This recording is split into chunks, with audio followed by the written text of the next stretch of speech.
En Venezuela sabemos que es obligatorio publicar el documento de registro de una empresa en una publicación especializada, pero sin papel en el país, cumplir con este compromiso es una locura. Con Publimercantil se acabó este suplicio. Publimercantil es el primer periódico mercantil digital de Venezuela que te permite desde casa y con rapidez cumplir con esta obligación. Solo entras a publimercantil.com, te abres una cuenta, subes los documentos de tu empresa y registras el pago. Y así, en menos de 24 horas, tienes lista tu publicación para descargarla e imprimirla en tu propia computadora las veces que necesites. Publimercantil es el periódico mercantil de los nuevos tiempos. No detengas el registro de tu empresa por una tontería. Publimercantil, si te publica.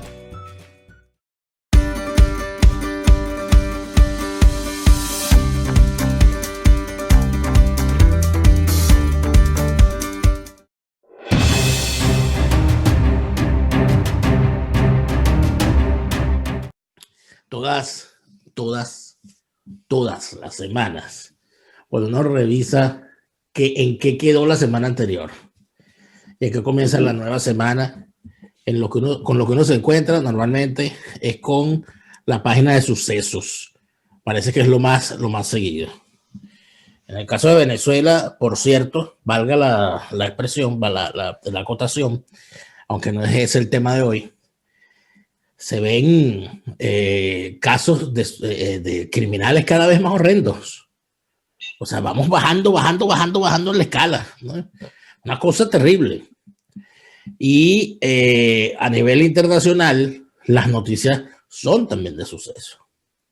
La noticia de este fin de semana en Europa fue Cataluña, ni siquiera España. Cataluña como centro, decía hoy el titular del diario ABC, un muy buen titular. O sea que Cataluña es el centro neurálgico del movimiento antisistema de Europa, que es en este momento donde los antisistemas están haciendo de la suya. Hacen un trabajo de investigación donde develan cómo durante estos años se han preparado, inclusive dando talleres de guerrilla urbana, convocando a anarquistas griegos, anarquistas italianos, locos de toda laya y de todo pelaje, para organizar estas acciones que hemos visto desarrollarse recientemente. En uno de mis últimos artículos en la Gaceta del Iberosfera, yo señalaba cómo la detención de un rapero terrorista, ¿okay? Porque el tipo es terrorista. Hay raperos famosos, hay raperos gangsters, porque tampoco es que es una sorpresa.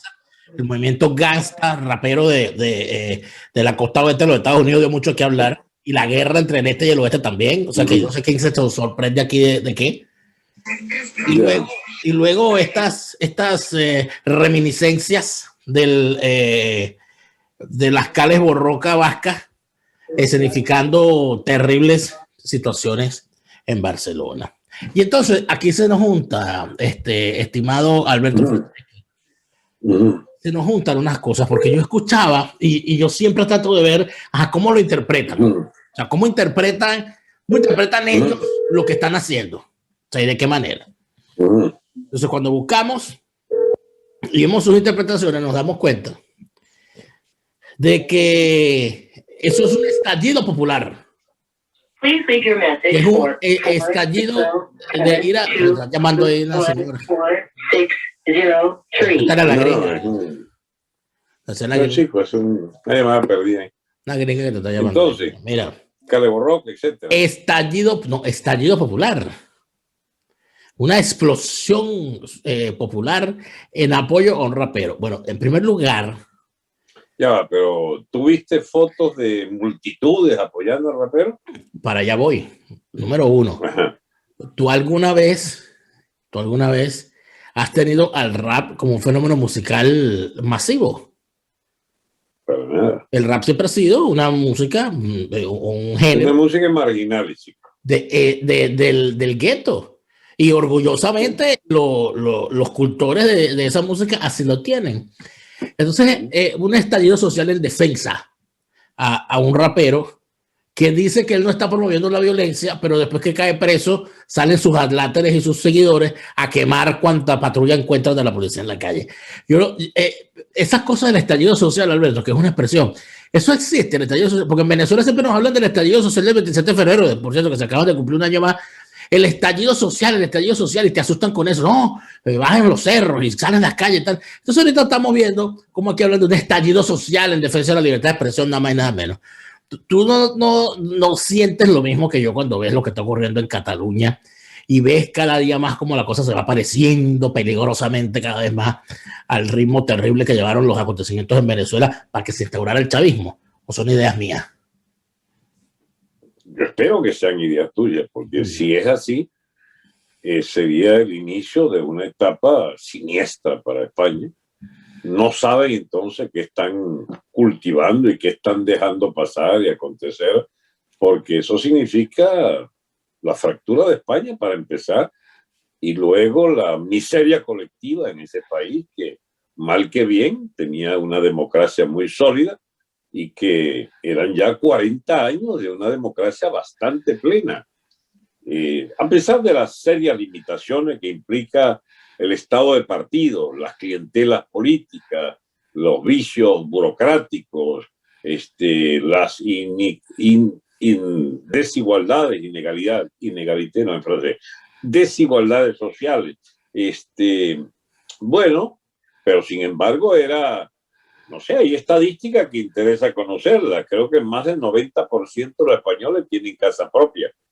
Por ejemplo, la pensión de vejez, así sea relativamente pequeña, cubre millones y millones de personas. Es uno de los países más longevos de Europa también, y la esperanza de vida es una de las más altas. O sea, todos los altos estándares de una sociedad de grandes equilibrios, hasta que la plaga del autonomismo engendrando naciones artificiales con algún rasgo de legitimidad, porque son viejas, digamos, viejas zonas de Europa y de España donde se hablaba una lengua adicional al español, pero que no para nada conforman una nación propiamente dicho, son nacionalidades fraccionarias. Y bueno, esas nacionalidades fraccionarias habían coexistido bajo la bota de Franco, caramba, casi alborozado y, digamos, olvidado de ese tema de los nacionalismos fraccionarios, del secesionismo. Los más franquistas de España eran los catalanes, por ejemplo, como fueron los más españolistas durante los 5 siglos del Imperio Español. ¿Eso qué explicación le das tú, Alberto? Precisamente aquella Cataluña fuese tan abiertamente anticomunista y que aplaudiera de pie el movimiento de Franco en su momento. Bueno, ya va, es que dije una cosa que hay que ayudarla a sostener con otra, digamos. El movimiento llamado independentista, que es en realidad secesionista, fragmentario de España, bien, eso viene del principio del siglo XX. Y viene del principio del siglo XX porque hay algo un poquito anterior que la independencia cubana, que da un toque, digamos, un golpe mortal a intereses de grandes familias, de los propietarios, de las grandes familias propietarias de Cataluña, que tenían en España y también en Filipinas un asidero importante. Y bien, se desaloja España de Cuba, pero contradictoriamente eso no significó ni la ruina de España ni nada por el estilo. Sí hubo un cierto despertar, la llamada generación del 98, que bueno, implicó nuevos temas, nuevos discursos, nuevas oportunidades para desarrollar aspectos literarios importantes, etcétera. Pero en política en España sí hubo un ajuste interno que lleva un poco más tarde que la independencia de Cuba, a los 10, 15 años, lleva en germen ya el agotamiento del liberalismo, como se le conocía, y entran en la dictadura de Primo de Rivera. Pero también la monarquía daba síntomas de desfallecimiento, pierde las elecciones del año 31, y entonces las elecciones municipales, y el rey resuelve renunciar. Y ya estamos en plena crisis de la situación revolucionaria de conjunto de toda Europa y particularmente en España, donde hay una polarización político-social, sobre todo impulsada por los anarquistas y comunistas. Pero el tema no era el nacionalismo catalán, el tema era la lucha de clases instigada por los comunistas y anarquistas y la resistencia lógica de factores que cada vez se derechizan más. Acuérdate que en España, en Europa todo era el dilema o comunismo estaliniano o fascismo mussoliniano y hitleriano también en los años 30. Entonces, esta conjunción de los dos temas, nacionalismo y lucha de clases intensa, no se resolvía por la independencia, porque si bien hay amplios derechos que logran los catalanes con su Generalitat, su gobierno propio, bajo companies, en la República Española a partir del 31, no es menos cierto que fue malbaratado ese capital político porque se fueron a la revolución misma, revolución obrera comunista de los anarquistas y comunistas del año 34 en Barcelona. Y hay grandes jornadas insurreccionales que se combinan con la insurrección de Asturias, se combina con un enorme fraude político-electoral que lleva al frente de los comunistas y de los republicanos, de los izquierdosos, del ala de los partidos radicales estos de Europa que fueron, digamos, compañeros de ruta de los comunistas y llevan a España a, bueno, la inminencia de una revolución obrera, con Barcelona como epicentro y Asturias como telón de fondo, lo que había sido una gran insurrección obrera minera de Asturias el año 34, con su huelga general, etcétera, etcétera. Bien, pero para decirte, del 1900, con la independencia de Cuba, hasta 1936, es una especie de zigzag violento que pasa por la dictadura de Primo de Rivera, por digamos, la renuncia a la monarquía, el fin de la monarquía, el surgimiento de la república y la revolución obrera, que se abre paso hacia una polarización extrema que se resuelve con la guerra civil, 3 años de guerra civil, y gana la derecha española, los sectores más conservadores y el franquismo, que logra reunir la mayor porción de militares que dan al traste con el sueño de convertir a España en una república roja. Ahora, ¿a ti te parece correcto en esta etapa de tu relato decir que ganó la derecha? Porque cuando uno revisa bien, la nación. No, cuando uno revisa bien lo que fueron las posturas de esos años de locura republicana, donde todo el mundo estaba desbocado en la mayor de las locuras radicales que se le podía permitir su espectro político. Pero no ve la emergencia de movimiento, como lo llamaban, movimiento franquista, movimiento de Franco. Pareciera que, al igual que muchos movimientos en otros momentos, con sociedades que se sienten al borde de la desaparición, pues simple y llanamente, más que un movimiento de izquierdas o de derechas, es un movimiento para instaurar el orden, sea lo que sea que ese orden signifique. Sí, ese aspecto es innegable. No, y además de eso terminan escarmentados, que ocurrió en España.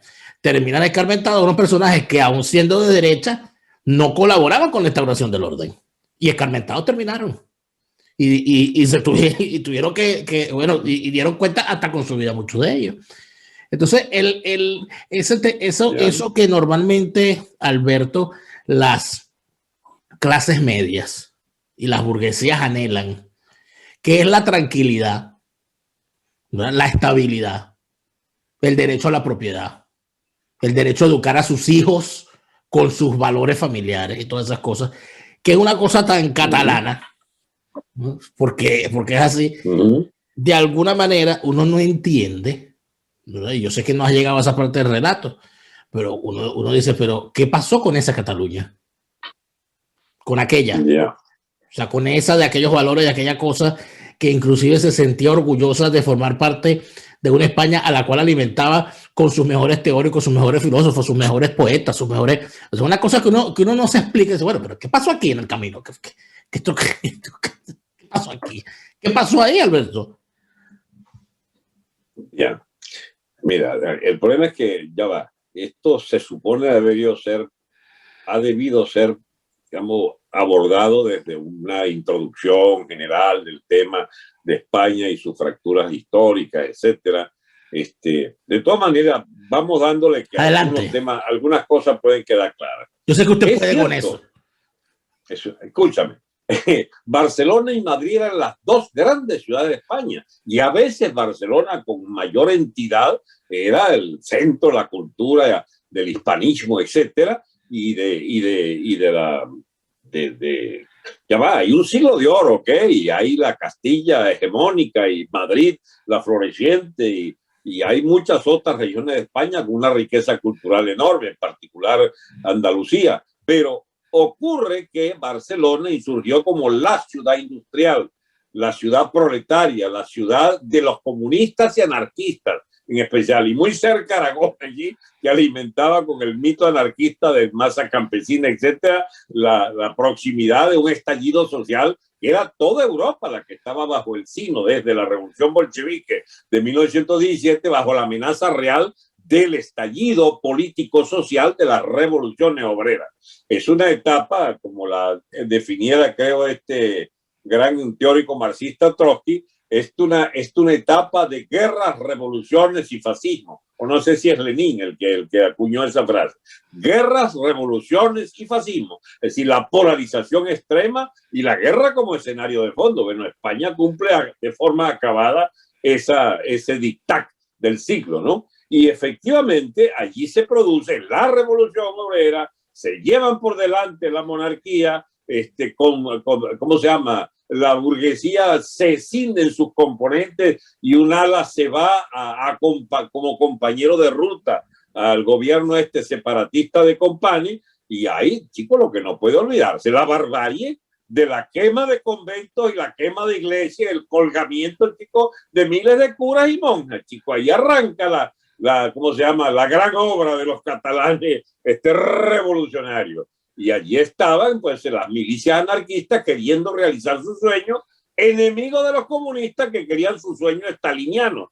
Y viene entonces las confrontaciones internas y viene la ruina de la propia revolución por sus disensiones internas. Y finalmente se establece un mínimo de orden para la república, para que la república gobierne, o sea, ¿cómo se llama? El mito nacional de que solo podían defender sus intereses dentro de un gobierno, una república española, rápidamente se encuentra con que los propios republicanos a la cabeza del Estado republicano español, dirigido por el Partido Socialista, el mismo PSOE de Sánchez, es el PSOE que derrota su tendencia interna moderada de Besteiro y lleva, chico, a Indalecio Prieto y a Largo Caballero, el Lenin español, a la cabeza de aquel gobierno, chico, que termina encabezado por ladrones, chico, pero de marca mayor y del insolvente de toda la haya. Bueno, pero no ha cambiado mucho el PSOE, ¿no? Por lo que veo, tienen una línea histórica el PSOE desapareció después de esa guerra. El PSOE llegó a desaparecer con la guerra civil y convertirse en una curiosidad histórica. El PSOE es recompuesto, se dice, esto ya es una inhibición tonta de mi parte, si se dice. No, está demostrado que el PSOE lo reconstruye los servicios secretos americanos, ¿sí? Y ayudan a la transición española para dotarla con Felipe González y desde la migración francesa y sobre todo la socialdemocracia alemana a tratar de montar allí un tinglado político que resistiera esa nueva prueba, esa nueva etapa del Estado español. ¿A qué se sigue? Efectivamente, había una gran influencia del Partido Comunista de Carrillo. Correcto. En España habían dos partidos. Era el partido de los herederos del nacionalismo más o menos fascistizante o del nacionalismo, digamos, franquista, para ponerle ya el nombre moderno. Y entonces, y la otra facción era, por supuesto, la de Carrillo y el Partido Comunista. Pero tú sabes que acá en Alemania se tiene una especial mirada hacia el proceso español y sobre todo hacia la transición española, sobre todo desde la socialdemocracia. La socialdemocracia alemana se jacta de tener a Willy Brandt como el gran arquitecto de esa transición. Sí. Acuérdate que auxiliado por los adecos, que le metieron mucha plata a ese proceso. Cosa que me confirma eso que tú estás diciendo, me lo confirmaron directamente los participantes en aquella reconstrucción, cuando a mí me correspondió ir a la Fundación Ideas a un curso al cual me mandaron los ADECO y en Madrid. Y yo recuerdo como uno de esos teóricos, o sea, unos tipos que son unos teóricos reconocidos de la izquierda y de la socialdemocracia, en determinado momento se paraban y decían, bueno, nosotros nos sentimos bien, bien extraños al tener que decirle, enseñarle a ustedes lo que su partido nos enseñó a nosotros. Porque cuando nosotros empezamos a obtener la ayuda del Partido Acción Democrática fue cuando empezamos a entender lo que teníamos que hacer. Y hablaban sobre todo del tema del activismo, de la estructuración, de la cuestión de los comités y todas aquellas cosas que son, por cierto, bueno, casi se llaman igual, ¿no? O sea, cuando tú ves y tú vas al precio, bueno, las casas del pueblo y la cosa, te das cuenta que la cosa va por lo menos por el mismo camino. Pero eso, Alberto, tiene unas significaciones. Tú lo ves como una recomposición del PSOE y todo lo que hubo que hacer. Pero, oye, fueron 40 años, ¿no? 40 años. Ya, pero ¿tú dices la democracia o el franquismo? No, yo estoy hablando del franquismo. Fueron 40 años, sí, 40 años de franquismo. Sí, pero son 40 años que no son una política, no, ya va. Hay 4 o 5 franquismos adentro. Hay un franquismo, chico, de la victoria militar. Cosa lógica, ¿no? Cosa lógica en una hegemonía de tanto tiempo. Es un marxismo de la victoria militar y del aislamiento de ese régimen por parte del cordón sanitario que le tienden los países dominantes de la coalición ganadora de la guerra. Porque a Franco se le asoció, no sin mucha falta de sospecha, de aliado de Hitler y de Mussolini. Él era de una especie de socialismo nacional de derecha, como lo fue. Es que la gente se confunde a veces y cree que los socialistas, los únicos socialistas eran los comunistas y los anarquistas. No, ya va, había socialismo de derecha. El nazismo hizo una amplia gama de medidas estatistas y socializantes también. Mussolini, por definición, eran partidos nacionalsocialistas el nazismo, y el fascismo era los fasci di combattimento, etcétera. Ya va, ¿cómo se llama? Mussolini era el director de la Unità, el periódico del Partido Comunista, y se pasa al fascismo luego. Bueno, en España hay una tendencia socializante muy fuerte en las bases de la derecha franquista, pero no estoy hablando de eso. En el periodo de inmediata posguerra de la guerra civil es la guerra mundial. Entonces son años de penuria, son años de aislamiento y son años donde el Franco, caramba, pataleaba allí para obtener ayudas de la parte de Alemania y de Italia, y por supuesto le tiraron a matar desde Occidente mismo, desde la coalición de Inglaterra-Francia y en Estados Unidos. Pero terminada la guerra, empieza otro marxismo, pero empieza otro franquismo. Pero fueron años muy difíciles, esos fueron los años del hambre, porque eran los del bloqueo, a pesar de que se defendieron y sobrevivieron, y son los años en que planean incluso la izquierda una nueva ofensiva por la vía de las guerrillas, etcétera, etcétera. Franco aguanta todo aquello, patalearon, se hicieron de un espacio pequeño, pero visible debajo de los yanquis, y entonces había el peligro, sin embargo, de que, bueno, los comunistas fuesen un peligro allí.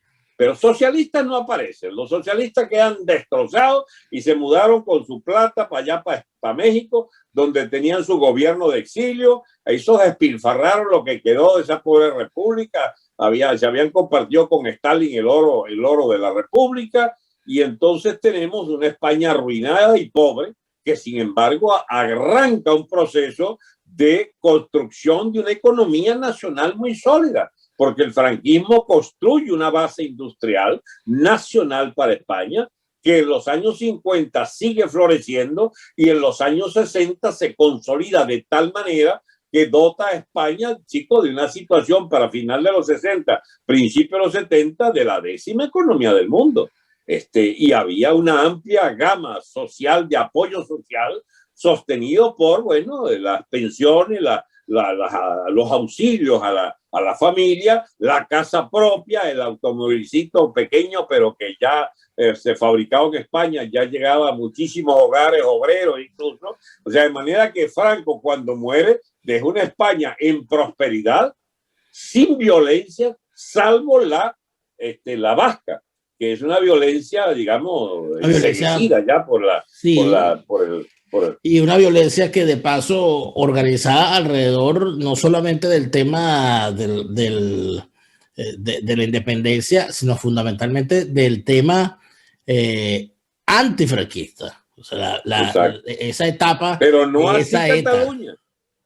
No Cataluña estaba en otra cosa. Era bien franquista, ¿viste? Cataluña era más bien franquista. En Barcelona, quiero decir.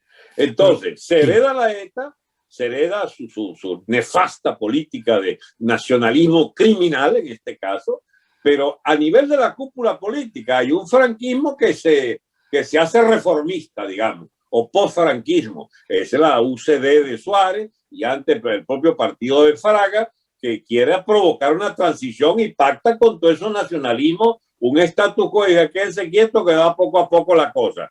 Y con Carrillo se sacan la lotería, porque Carrillo siendo, te decía que había en España dos opiniones, el franquismo y el partido. El partido era sinónimo del Partido Comunista. Pues bien, todo lo que se movía en la intelectualidad, en la clase obrera, en los sindicatos, eso era, al punto que el propio Partido Comunista se da cuenta de que con Franco se puede coexistir y monta las comisiones obreras. Comisiones Obreras se convierte en un sindicato importantísimo de los obreros españoles, inspirado por el Partido Comunista, pero tolerado por la dictadura franquista. Y al final de esa dictadura franquista, el Partido Comunista es el primer chicharrón para ser parte de la transición, vetado por la Europa y no, ustedes no pueden ser los ejes de la cosa, más bien preferimos a el Partido Socialista. Reviven los alemanes y los yanquis, reviven el partido de Felipe González, los abogados allí de ¿cómo se llama?, de Sevilla, y montan su tinglado, hacen un congreso allá en Suresnes, en Francia, a las orillas, afuera de París, y entonces montan la gran ofensiva para convertir al PSOE en parte del paisaje político, sustituyendo al Partido Comunista. Ahora, fíjate, y lo logran. Al cabo de 6-7 años ya el PSOE estaba en el poder ya. Precisamente al momento que estamos hablando, se están cumpliendo 25 años de la primera victoria de Aznar sobre el Partido Socialista. Y también recientemente se cumplió un año más de lo que sería casi que el último estertor de las viejas formas de hacer las cosas, como lo fue el golpe del 23F o la chapuza del 23F, según como se quiera ver, que fue el asalto al Congreso por parte del grupo de guardias. El Tejero y los suyos. El Partido Socialista Obrero Español, de alguna manera, llega al poder como una esperanza de que, bueno, del mismo tenor que puede haber en otras ocasiones. El tema de la estabilidad, ¿no? El tema de cómo la UCD de Suárez no lograba más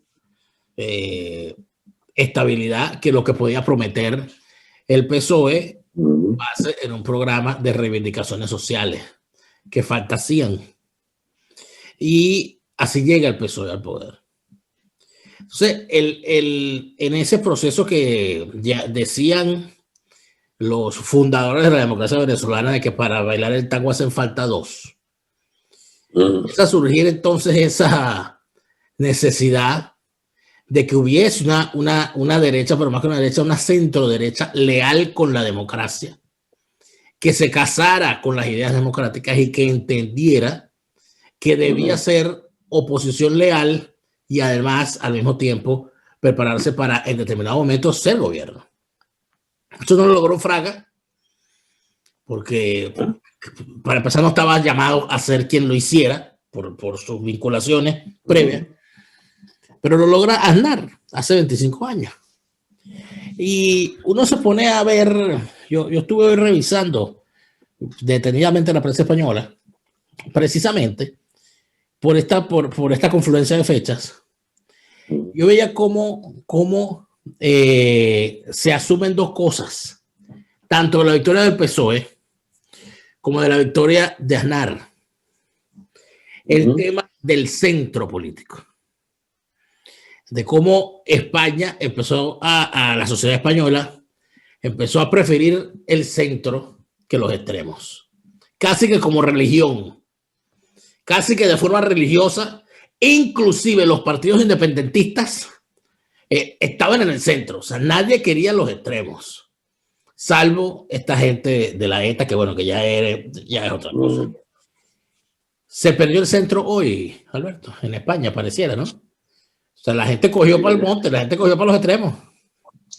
Sí, pero a ver, esa es una descripción gráfica del asunto, pero lo concreto es que hay dos partidos socialistas, el de Felipe González, que se entiende con el centro democrático, como se llamaba Suárez, que se entiende con la figura del rey, que es un partido constitucionalista, que es un partido que respeta los pactos de la transición y lo importante que fue, digamos, esa coexistencia de ideas y proyectos que dura hasta Aznar precisamente, solo que interrumpe un invitado de nuevo tipo.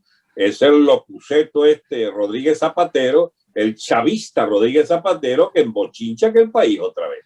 O sea, no hay Sánchez, ni hay Podemos en el poder, ni hay esta polarización, ni hay el esfumamiento del centro, no hay la reactivación de los nacionalismos sin la penosísima, digamos, la desgraciada administración Zapatero. ¿Entiendes? Que sucede a Aznar. Los años de Aznar y de Felipe González suman, qué sé yo, 30 años, no sé, entre los tres, entre los dos. O se agrega también. Pero 14 de Felipe y 8 de Aznar, ¿no? Exacto, son 20, respetables 22 años de equilibrio. Exacto, ¿no? Que además habían seguido a los del Centro Democrático y a los de Fraga, que fueron también dos gobiernos de apertura política, incluso hacia los segmentos llamados nacionalistas. Zapatero agita otra vez el fantasma de la fractura nacional.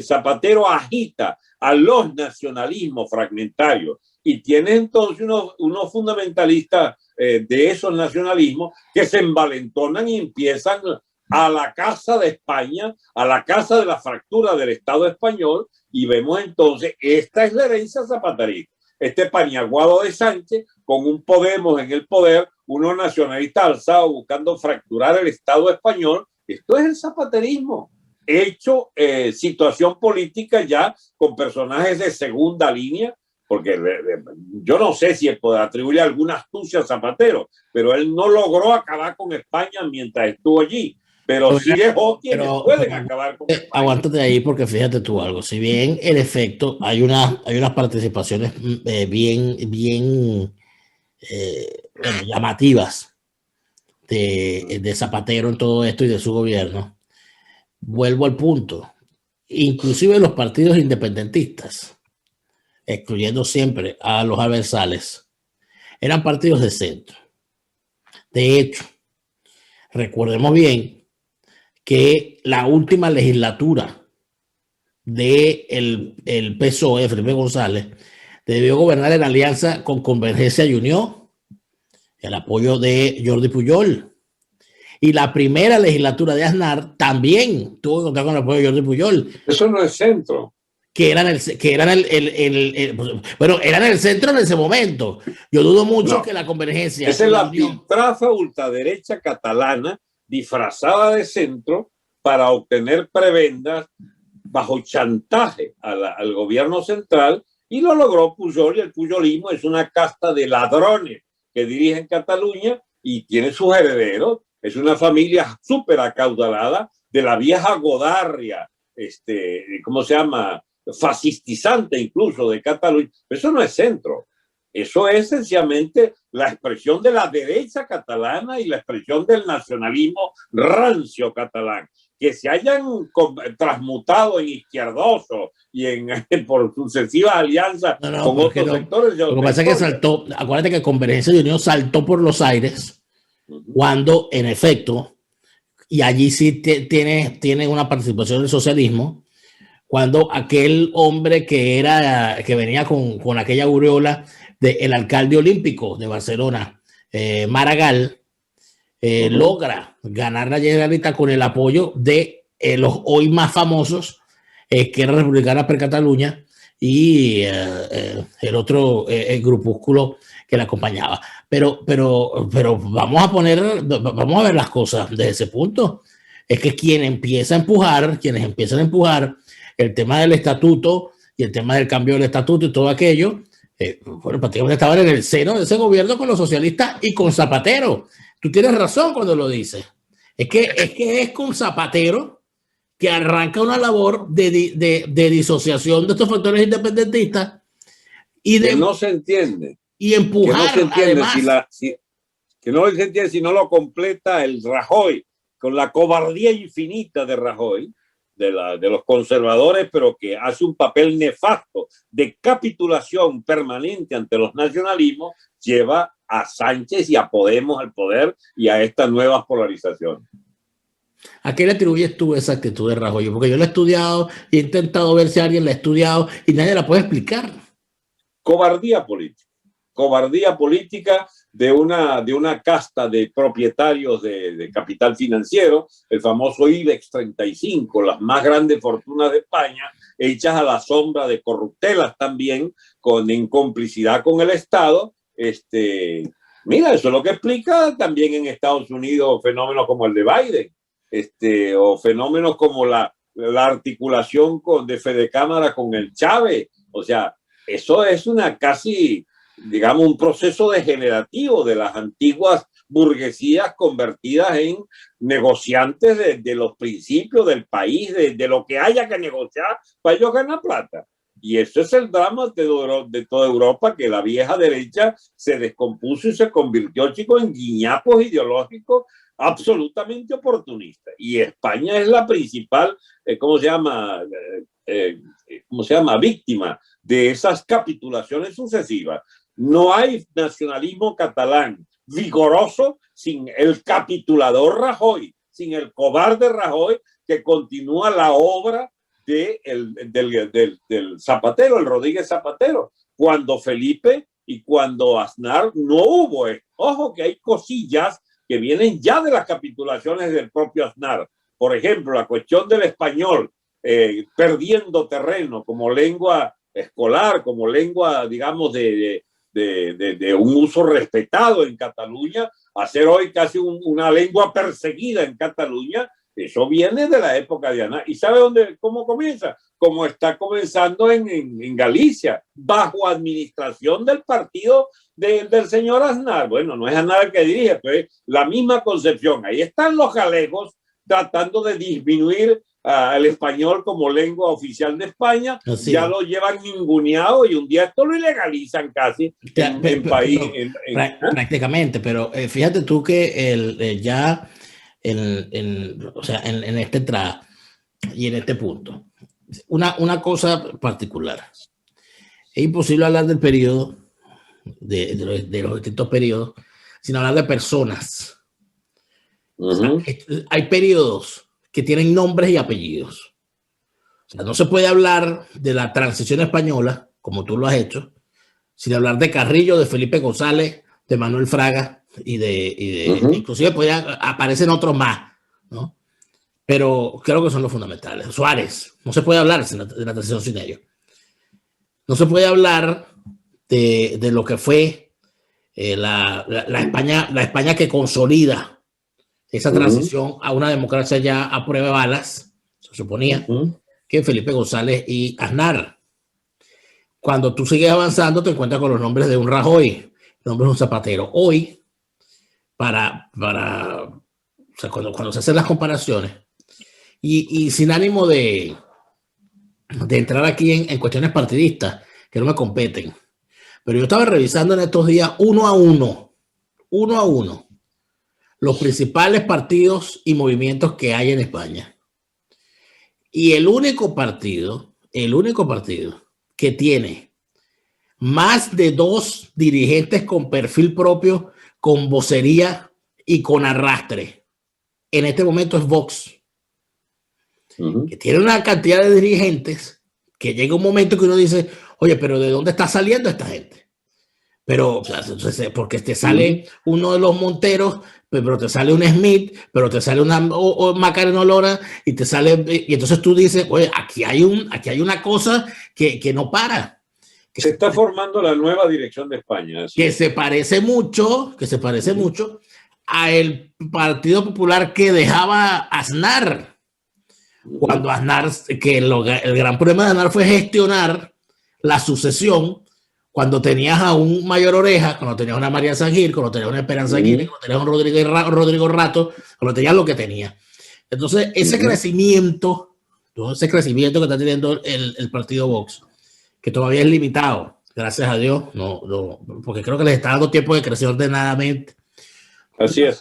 ¿Tú hacia dónde lo ves? Porque el que tengan en contra la prensa es algo muy bueno, porque así hablan cada vez menos en televisión y el eco de su propia voz lo envanece menos. Yo creo que eso es maravilloso.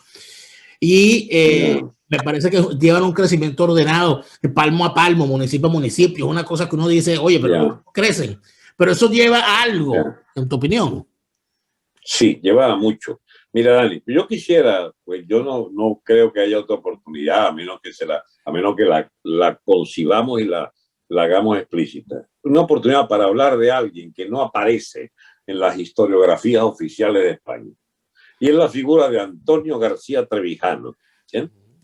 Que es el que dirige ideológicamente la Junta y lo que llaman la Platajunta, es decir, las organizaciones populares que convocaban decenas de miles, centenares de miles de personas a la calle, un poco antes y durante el proceso de transición de la muerte de Franco, y que es llevado a la cárcel por Fraga con calumnias que nutre el partido de Felipe, para ver cómo lo sacaban de juego. Creo que hay una maniobra norteamericana en el medio, que siendo que Portugal era el telón de fondo con una revolución de la revolución de los claveles, ¿te acuerdas? Y con un Álvaro Cunhal, que era figura central en el gobierno de Otelo Sarabia, allí, Carvalho, de la izquierda militar portuguesa, el espectro del comunismo que ganaba Portugal y se iba a España, es el telón de fondo de esa transición. Y yo tengo la impresión de que a Trevijano lo saca de juego es los norteamericanos. Y exactamente, ¿qué era la figura de Trevijano? Era la continuidad monárquica con el padre del matelefante ¿cómo se llama? Del rey de emérito ahora, el papá de Felipe. Don Juan Carlos de Borbón. Que eso decirle matalefantes es poco elegante. Pero es que mató elefante y no se lo perdono nunca. Bueno, pero el papá de él, el conde de Barcelona, era que en estricto sentido le tocaba la continuidad de Alfonso XIII, el rey que había abdicado el 31. Pues bien, en lugar de que fuese, el señor el tío del conde de Barcelona, sacan a este hombre por una maniobra política, y el Franco le da la monarquía al hijo y se convierte Juan Carlos en el rey escogido por Franco. Muchas de las cosas de la transición y de las sombras de duda que todavía quedan sobre que los franquistas tal o cual cosa en la historia española, es que esta monarquía es la continuidad estricta del franquismo en el poder, negándole al exilado y luego algo considerado conde de Barcelona, no lo acepta Franco como el sucesor para reconstruir la monarquía borbónica. Y bien, ese García Trevijano fue expelido, sacado, calumniado y echado del debate político. ¿Y qué decía Trevijano? Proponía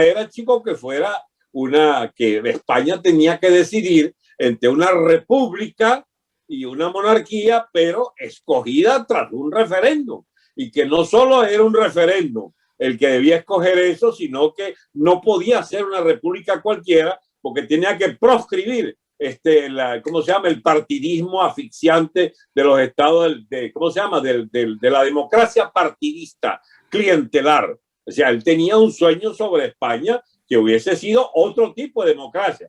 Pues bien, liquidan a Trevijano, sacaron al conde Barcelona del juego, el hijo lo traiciona y se convierte en rey de España y monta el tinglado eliminando la primacía del Partido Comunista porque escogen al Partido Socialista. Y la maniobra que te decía va implícita porque tratan de impedir que el Partido Comunista sea la clave del futuro español en 1975 por la cuestión portuguesa, que había mucha beligerancia en los comunistas. Sacan a los comunistas y convierten entonces a la socialdemocracia construida aceleradamente al partido de Felipe González como el eje de la nueva coalición por la izquierda. Suárez y Felipe González, entonces Fraga, Suárez, Felipe González llevan a esa transición a estos problemas que tenemos hoy. Una democracia, chico, que pactó toda clase de iniquidades en lo de la distribución del poder político, entre ellas la de darle una beligerancia, chico, a las famosas autonomías regionales, porque ese estado de las autonomías es la ruina de España, la ruina económica y la ruina política. Y ya tú vas a ver que ese estallido necesario de ese estado de las autonomías es el que le va a dar la posibilidad a Vox de convertirse en el partido eje del nuevo Estado español. Pero eso pasa, algunas cosas, algunos episodios algo dramáticos que pueden venir todavía por delante para que eso se produzca. Pero que se perfilan, porque el escenario de la violencia que se está viviendo en las calles y el siempre presente en las mayorías de las poblaciones, sobre todo en las clases medias, que es el anhelo de orden, terminará dando algunos fenómenos. Porque, discúlpame, si hay un grupo político que ha decidido ser saqueador de la propiedad privada y yo soy un propietario, muy probablemente yo acudiré al Estado para que me defienda, y si el Estado no me defiende, yo tendré que hacer una de dos cosas. Número uno, claudicar como el Estado y largarme y entregarme al abandono. O número dos, salir a pelear lo mío. Yo no sé hasta qué punto, en el ánimo español más profundo, queda aún algo de eso. Daniel, pero no hay disturbios en Cataluña sin la complicidad del gobierno de Sánchez y su coalición con los separatistas, que son los que le permiten ser gobierno. Entonces esto es una inmensa hipocresía lo que hay detrás de esto. Están incendiando Barcelona. Ya va. Pero la incendian los tipos del gobierno, chicos, que están en el gobierno. O sea, ¿cómo es esto? Sí, bueno, algo muy parecido a las manifestaciones violentas de Lina Ron. Uno dice, bueno, pero esta señora no está en el gobierno. Esta señora no está en el gobierno. Estos tipos no están gobernando. ¿Qué hacen quemando las ciudades? Señores, están gobernando. Bueno, por allí vamos. Ahora, la gran pregunta final, Alberto, es, ¿los españoles se estarán dando cuenta de cómo se parece el proceso? Se están dando cuenta puesto que Vox crece a velocidades. Ya Vox, es más, tú sabes la otra medición, la cobardía infinita del Partido Popular y de ese líder de pacotilla que ha resultado el señor Casado. Terrible. Ay, es un tipo, chico, de una soberana incapacidad para entender dónde está parado. Es la muleta del gobierno ahora. Pero te voy a decir una cosa, ha sido una ingrata sorpresa el señor Casado, porque pintaba como que el hombre, ¿verdad? Pintaba bien. Y de repente, al primer lanzamiento se convirtió en un Caprile. Le pasó por eso. ¿Tú sabes que lo mide? No, la ideología de género, la capitulación ante los nacionalistas, el estado de las autonomías, Alberto, todo lo que es tú sabes que lo mide de verdad. Y te dejo este ejercicio. Esto que cada vez se está señalando más y que yo desde hace rato lo señalo también, que se ha sustituido la política por el marketing. Exacto. Hey, las ideas, los eslogans. En el caso de ellos es el fanatismo de la clase política española. Tú agarras lo que la gente quiere que se diga. No solamente eso, sino que tú agarras a un Macron, a un Casado, a un Sánchez, a un Trudeau, a un Leopoldo, a un Nayib Bukele, a cualquiera de esos fenómenos, y les pasas y lo dejas nada más la silueta, y la gente no va a saber diferenciarlos. La forma de vestir, la forma de caminar, la forma de pronunciar las palabras, las S y las Z, la forma como hablan de los demás, la forma como hablan de sí. Cuando tú les haces una deconstrucción, tú dices, pero esto es que, ¿dónde está esa fábrica? ¿Dónde están saliendo estos personajes? Y vacíos de ideas, pero llenos de eslogans. Le tocan la cabeza para que salga una idea y lo que te sale es una consigna, un eslogan, una frase hecha, cosas que sinceramente debo decir, no veo en el caso de Vox, donde siento que hay una especie de... No, hay criterio, chico. Veo que además de eso tiene el carácter del reaccionario en el buen sentido. Es una gente que está reaccionando. Una gente que dice... ¿Sabe qué le critico yo a Vox? Porque, digo, para que no se vea que uno es como una especie... No es para que no se vea, digamos. Ojo con que defendemos incondicionalmente la necesidad de Vox para España, la necesidad que Vox dirige a España. Lo que yo creo que son un poco chambones, un poco novatos, ¿bien? Es en política internacional. Ellos tienen un gran acierto para mí, son aliados también de Trump como nosotros, pero respecto a Venezuela, viven de la quimera que la MUD, por ejemplo, pueda cumplir un papel, o de que sea el Guaidocito o el tonto de Capirote. Bueno, ya aprenderán mi estimado amigo, eso no es culpa de ellos. Cuando hablan de estas bolsas. Eso no es culpa de ellos. Eso es culpa de los que no hemos sabido explicar lo que está ocurriendo en Venezuela. No es un problema de explicar. Es un problema del mundo oficial, de las grandes organizaciones, la sociedad, que han hecho de estos piazos de pirata de la MUD los interlocutores de cualquier gobierno. Ellos deberían saber por instinto deberían saber que algunos tipos que hablan igual que su enemigo en España no son de fiar. Bueno, que porque, lo aprendan. Ojo, eso es secundario. No, ya aprenderán. Ni tanto. Fíjate, ¿quién recibe a Leopoldo López y quién arma la recepción de Leopoldo López en Alemania? El Partido Socialdemócrata, que comparte con ellos membresía en la Internacional Socialista. No, el Partido Liberal. El Partido Liberal. ¿Quién le arma? Uno dice, ahí hay plata tesoro, seguro. Yo digo, bueno, ¿y esto qué está pasando aquí? Entonces, en realidad, es que la tarea es ardua. La tarea es súper arduo tú poderle explicar, y te lo digo de verdad, a un joven alemán que cree en estas nuevas banderas y lo cree legítimamente, porque forma parte de un país donde siente que hay cosas por cambiar y siente sus responsabilidades. Y no es gente mala, es gente que tiene unas ideas. Cuando tú sales a explicarles el hecho de que yo no pueda caminar o que yo no pueda estar en una oficina, como me pasó en una organización, a mí me pasó, tú cuentas que yo siempre he hecho, en una organización no gubernamental de defensa de los derechos de los homosexuales aquí, me llevaron a hacer una reunión y yo dije que si podíamos cambiar el salón. ¿Por qué? Porque es que la foto del Che Guevara me tiene nervioso. Y entonces tuve que explicar lo que significaba que en una organización como esa tuviese la foto de un hombre que había fusilado homosexuales. El peor homófobo. Exacto. Entonces, pero no es de mala fe. Es que nadie se ha dado la tarea de hacer las explicaciones del ignorancia pura y simple. Ignorancia. Es así. Y cuando uno lo explica, entonces te quedan viendo con aquella sorpresa y luego te preguntan, ¿dónde puedo yo leer algo sobre eso? Y le das para que y reciben la cosa y llegan entonces a una etapa de discernimiento donde dicen, no, esto no va por donde iba. Entonces, ese es el favor, Alberto. Que no. Mira, Dani, ¿no tienes invitados hoy que preguntan cosas? Pero tenemos gente que comenta. Tenemos a nuestros amigos. Mejor todavía, ojalá comenten y no nos pregunten.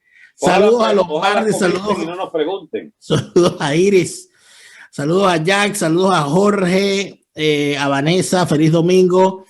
Aquí Lombardi nos deja varios comentarios y uno de los que nos indica es que hoy la única razón para que España no sea una Argentina es el pertenecer a la Unión Europea. E igualmente nos indica el Lombardiago que habíamos hablado ahorita.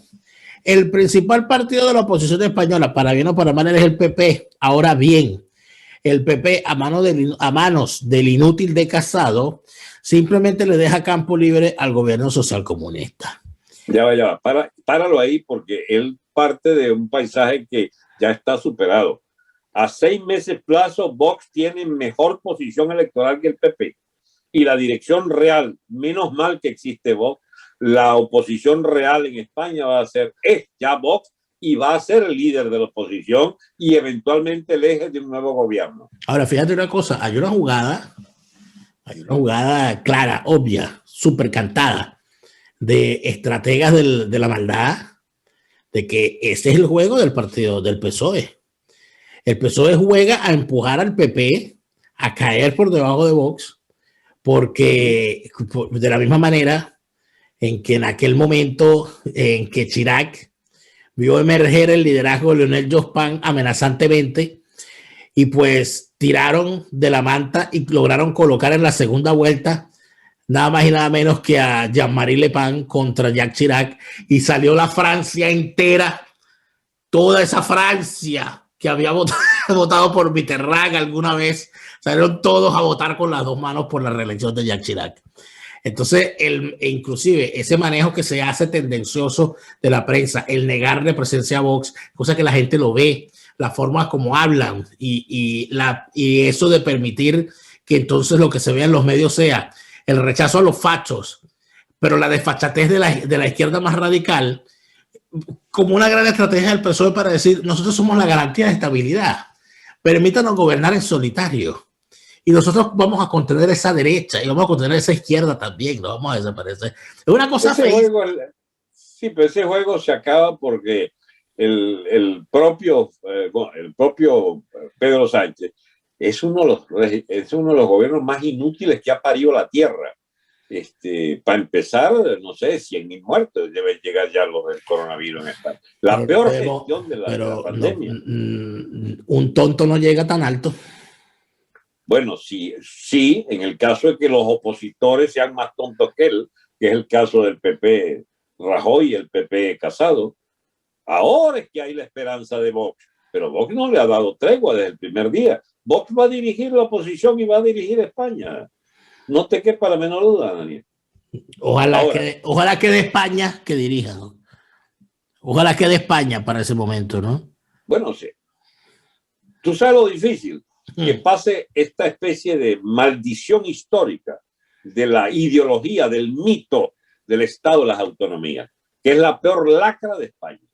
Porque la tumba de España son la bendita posicionamiento de todos los vagos habidos y por haber que quieren hacer del Estado su fuente de ingresos y no les cuesta mucho en una economía fuertemente manipulada por el estatismo de los partidos los últimos 30, 40 años. No era así cuando Franco, era otro modelo. Pero esta cosa de la economía del gobierno de transición y vivir de Europa, y por ahí hablaba alguien que menos mal de Europa. Sí y no, porque Europa es corresponsable de todo este desastre español, al meterle plata, al haber inducido a la desindustrialización de España para lograr que era el orgullo de la articulación de la economía española, la reventaron para convertir a España en una economía de hoteles, chicos, de hoteles y de servicios. Bueno, ahora resulta que esa misma Europa, chicos, arruinó el campo español, arruinó segmentos enteros de la industria y ahora le impone locuras tales como, por ejemplo, eliminar el diésel. Pero ya va, un momentico, ¿a dónde quieren llegar todos estos manganzones de los partidarios de la vaina climática y todas esas locuras que han inventado los burócratas de Bruselas? Bueno, hasta ver a España aún más reducida en su papel internacional y quizás cada vez más importante a España y a Alemania, que son los beneficiarios de esa comunidad europea. Menos mal que en Europa hay toda clase de discusiones. Están los húngaros, los polacos, echando vaina y buscando su propia definición frente a esta temática de los globalistas, ¿no? Y hay una emergencia interesante que de ese bando que están dando en llamar los austeros de la Unión Europea, que son unos países muy poco mencionados en los noticieros, porque nunca pasa nada allí. En Holanda, en Austria y creo que Suecia, el otro, los llaman los austeros. Han hecho un grupo que se opone a los grandes, a que se le dé más ayudas a los países que no cumplen con las metas económicas, a que se aumente el gasto fiscal pasando por encima de las realidades nacionales, a los gobiernos que pretenden tapar sus gastos fiscales con las ayudas europeas. Y los tipos están creando una tendencia interesante que habrá que ver en el futuro, ¿no? Dani, permítame hacer un comentario que no me perdonaría si no lo hago. El símbolo del gobierno español y de la Estado, ¿cómo se llama? De la estructura política, es que Podemos, siendo parte del Estado, parte del gobierno ¿cómo se llama? Pedro Sánchez, tiene a su mujer de ministro de la Igualdad, como dice, Igualdad, la ministra de Igualdad, que tiene a una niñera, ¿entiendes? Con el rango 30, que gana 3.500 euros, una niñera que le atiende a su niño en el despacho. Esta condesa marquesa Galapagar. Esta es la izquierda española, chicos. Vivianes, corruptos hasta Increíble. Los tuétanos, y habladores pendejadas.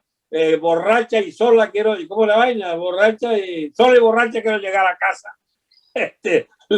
La feminazi esta, que no, ella administra y la llenan de plata. Lo que te vengo diciendo, el sustituir las ideas por las consignas y los eslogans y la construcción. Bueno, ¿qué otra cosa que ese mequetrefe que lo tienen de ministro de qué es que ministro de la producción, este señor Garzón?